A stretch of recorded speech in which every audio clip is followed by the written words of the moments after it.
ever found yourself just staring into a sink full of gross, murky water and thought, is it trying to tell me something? Well, spoiler alert, it totally is.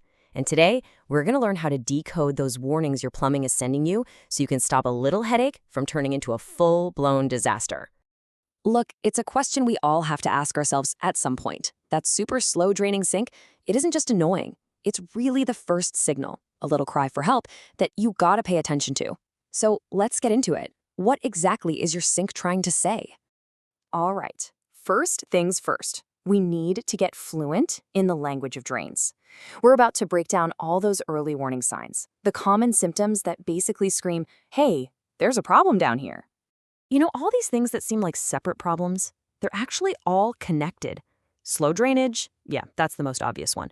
But those weird gurgling sounds, the funky smells, or worse, water coming back up, they're all telling you the same story. A clog made of hair, soap scum, and other gunk is building up. Okay, let's zoom in on that gurgling sound for a second. That noise isn't random. It's a very specific clue, and it usually points to what's called a venting issue. So think about putting your finger over a straw, right? Air gets trapped. That's exactly what's happening in your pipes. It means there's a blockage forming way down the line, and your drain is literally struggling to breathe. So, you've spotted the signs. You hear the gurgle. You see the slow drain. But what happens if you just, ignore it? Well, this is where a small inconvenience can start to snowball into a really, really costly mistake. And trust me, it escalates fast. It all starts so innocently, with water just taking a little longer to go down. But if you leave it alone, that partial clog just gets bigger and meaner until it's a serious blockage. And this is where the real danger is. You're looking at potential water damage and even mold growth, which is a massive wallet-draining headache. Which brings us to the big question, right? When is this a simple roll-up-your-sleeves DIY job, and when is it time to admit defeat and call in the cavalry? Let's figure out exactly where that point of no return really is. Okay, here's the absolute rule of thumb. If water is actually backing up into your sink, or if you feel like you're dealing with the same clog over and over again, you've crossed the line.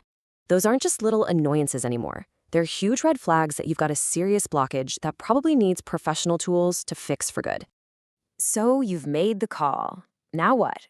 Let's pull back the curtain and see what a drain specialist actually does. Think of this as their game plan for tackling that monster clog you've been fighting with. A real pro doesn't just show up and start guessing. Nope, they start with a full-on diagnostic assessment, checking out the whole system. And this is the cool part. They might even snake a tiny camera deep into your pipes to see exactly what's going on. This lets them pinpoint the problem so they can hit it with the right solution, whether that's a heavy-duty snake or high-pressure water jetting. Now, to make sure you're working with someone who knows their stuff, you just need to ask a few simple questions. Ask for an itemized estimate so you know what you're paying for. Ask for a clear timeline, and make sure they can explain in simple terms what the problem is. Any good pro will give you all of this, no problem. It's all about transparency. All right, the clog is gone, the drain is clear, life is good. But how do you keep it that way? Let's talk prevention, because you do not want to go through all that again. This is your simple wellness plan to future-proof your pipes. The best part is, this is all super simple stuff. A drain screen is like your #1 best friend here. It catches so much junk. And please avoid pouring grease or harsh chemicals down there. Here's a little pro tip too. Take a few minutes every so often to clean out that U-shaped pipe under the sink, the P-trap. These tiny habits will save you a world of trouble down the road. So we kind of end right back where we started. The next time you're washing your hands and see that water lingering just a little too long, you'll know exactly what's happening. It's not just a random annoyance, it's a message. It's your plumbing trying to talk to you. The only question left is, are you listening?